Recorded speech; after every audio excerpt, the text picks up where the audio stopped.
Dans une région reculée, où la nature semblait encore être dominée par des forces anciennes, s'étendait la forêt noire. Une vaste étendue de feuillus et de pins, dense et insondable, où même les rayons du soleil peinaient à atteindre le sol. C'était une forêt primordiale, un lieu où l'homme ne pénétrait que rarement, et où, dit-on, des créatures anciennes rôdaient. L'histoire que l'on raconte dans ces parages est celle d'un homme, un chasseur, dont le nom s'est perdu dans le temps, mais dont la rencontre avec le lion de la forêt reste gravée dans les mémoires. C'est une histoire de vanité et de survie, d'une rencontre entre l'homme et la nature dans toute sa cruauté. Nicolas Leclerc était un homme robuste, habitué des grands espaces. Né dans un petit village au bord de la forêt noire, il avait appris dès son plus jeune âge à lire les signes de la nature. Loin de redouter cette forêt, il en connaissait chaque sentier, chaque ruisseau, chaque arbre. Les habitants du village, quant à eux, avaient une attitude plus respectueuse, voire craintive, à l'égard de la forêt. Ils racontaient souvent des légendes, des histoires de créatures mythologiques et de bêtes gigantesques, mais pour Nicolas, il n'y avait que des histoires, rien de plus.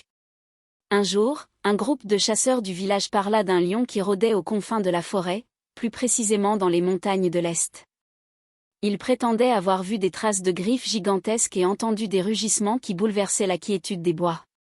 Mais Nicolas n'était pas impressionné. Un lion dans cette région? Il en doutait. Peut-être un grand chat sauvage ou un animal errant, mais pas un lion, une créature digne des savanes lointaines. Cependant, l'idée de prouver sa bravoure et d'acquérir la réputation d'un chasseur hors pair le séduisit. Il se mit en tête de traquer cette bête. Si un lion existe ici, je le trouverai, se dit-il, un sourire audacieux aux lèvres. Le matin suivant, armé de son arc et de son couteau de chasse, il s'aventura dans la forêt, seul. Le vent soufflait avec une force étrange, et l'atmosphère était lourde, comme si la nature elle-même retenait son souffle. Nicolas marcha, confiant, déterminé à prouver que cette histoire de lion n'était qu'un mythe. À mesure qu'il s'enfonçait dans la forêt, le paysage devenait plus sauvage. Les arbres étaient plus serrés, les sous-bois plus épais, et le sol recouvert d'un épais tapis de feuilles mortes. Les bruits de la forêt, le cri des oiseaux et le bruissement des animaux, étaient omniprésents. Mais tout à coup, un silence lourd s'installa.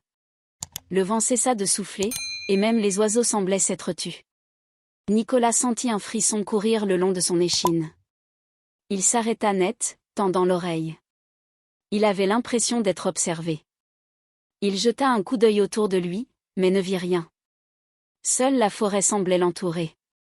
Pourtant, cette sensation de présence persistait. C'était comme si chaque ombre cachait un danger invisible, une menace tapie dans les ténèbres. Il se remit en marche, les sens en alerte. Puis, au détour d'un arbre, il aperçut quelque chose qui fit accélérer son cœur. Des empreintes. De grandes empreintes, profondes et larges, semblables à celles d'un gros félin, mais bien plus grandes que celles d'un simple lynx ou d'un chat sauvage. Il s'agenouilla pour les examiner.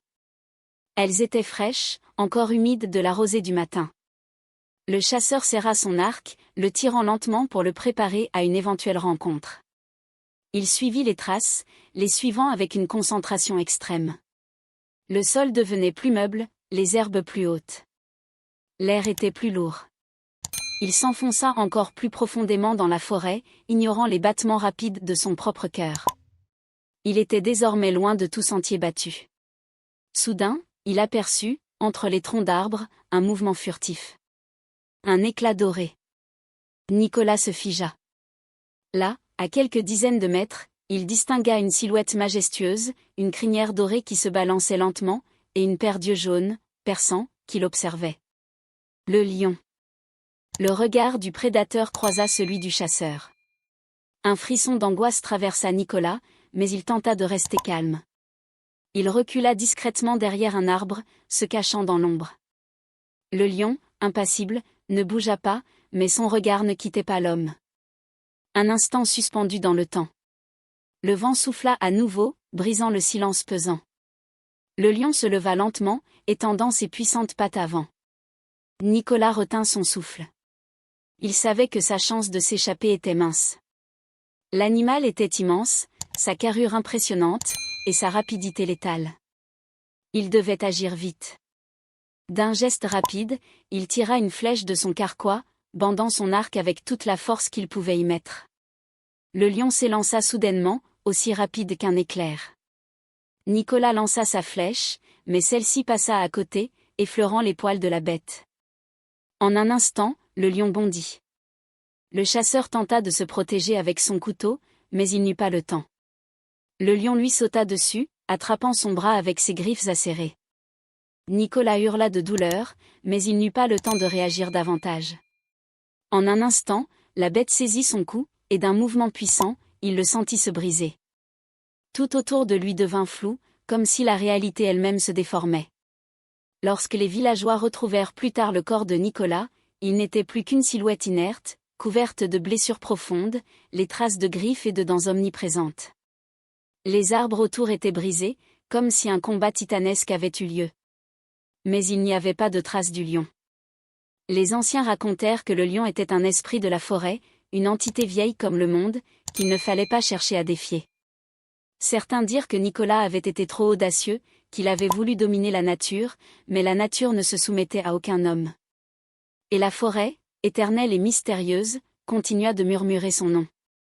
Les habitants du village évitaient désormais les confins de la forêt noire, et le nom de Nicolas Leclerc se transforma en une légende. Une mise en garde pour ceux qui osaient défier la majesté de la nature. On murmurait à voix basse, dans l'ombre des foyers, que parfois, la forêt réclame son dû. Le lion, quant à lui, disparut dans les profondeurs de la forêt, n'apparaissant à nouveau que dans les rêves des voyageurs égarés. C'était une forêt dense, où les arbres se dressaient comme des géants, le soleil peinait à percer la canopée épaisse. Les oiseaux chantaient, les feuilles bruissaient, mais au cœur de cette nature vibrante, une présence plus sombre rôdait. Un lion, majestueux mais redouté, régnait sur ces terres sauvages. Sa fourrure dorée, presque éclatante sous les rayons du soleil, contrastait avec l'ombre des grands arbres. Il était le prédateur ultime, un seigneur incontesté de ce royaume de verdure. Un jour, un homme, perdu dans la forêt après s'être aventuré trop loin, erra sans but. Il était chasseur, un homme habitué à la traque et à la survie. Mais cette forêt, si familière et accueillante d'habitude, lui semblait soudainement hostile. L'odeur de l'humidité, le silence lourd, et surtout, l'inquiétante sensation d'être observé, l'alertaient. L'homme n'était pas seul. Il se souvint alors de l'histoire racontée par les anciens, ne t'aventure jamais trop loin dans la forêt, car là où les ombres dansent, le lion rôde. Il avait ri à ces paroles, pensant qu'il n'y avait pas de créature plus faible que l'homme. Mais aujourd'hui, son arrogance semblait un mauvais souvenir. Le vent se leva, soufflant avec une force étrange. C'est alors qu'il entendit un bruit, faible d'abord, puis plus fort, des pas. Des pas lourds, puissants, qui secouaient le sol sous leur poids. L'homme se figea, son cœur battant dans sa poitrine. Il tourna lentement la tête, et là, dans un rayon de lumière filtrant à travers les arbres, il aperçut une silhouette imposante, le regard perçant et la crinière dorée étincelant comme un halo. Le lion, un prédateur sans égal, l'observait. L'homme savait que sa fuite serait inutile. Il n'avait ni armes suffisantes ni terrain pour se défendre. Le lion s'approcha lentement, son corps souple et puissant se déplaçant avec une grâce presque irréelle, comme s'il dansait sur l'ombre même de la forêt. Ses yeux brillaient d'une lueur presque surnaturelle, et l'homme sentit une terreur viscérale s'emparer de lui. Il tenta de crier, mais sa gorge se noua. Le lion s'élança alors, sa vitesse fulgurante étant le seul avertissement qu'il donna avant de bondir. Les crocs se refermèrent sur la chair de l'homme, le soulevant dans un dernier cri étouffé. Le sol se coucha sous le poids du combat, mais la fin arriva rapidement. Le lion, maître de ce monde sauvage, acheva sa proie avec une facilité effrayante. Dans la forêt, le vent se calma peu à peu, et le silence reprit sa place. Le lion, sa proie désormais bien saisie, retourna dans les ombres, laissant derrière lui une scène macabre. Personne ne retrouverait jamais l'homme. Il devenait une histoire à raconter aux voyageurs, un avertissement aux imprudents. Parfois, la forêt réclame son dû. Et ainsi, l'histoire du lion qui dévora l'homme se mêla au murmure de la forêt, où les arbres semblaient murmurer à l'unisson. Ici, c'est le royaume du prédateur. Ici, l'homme n'est qu'un visiteur.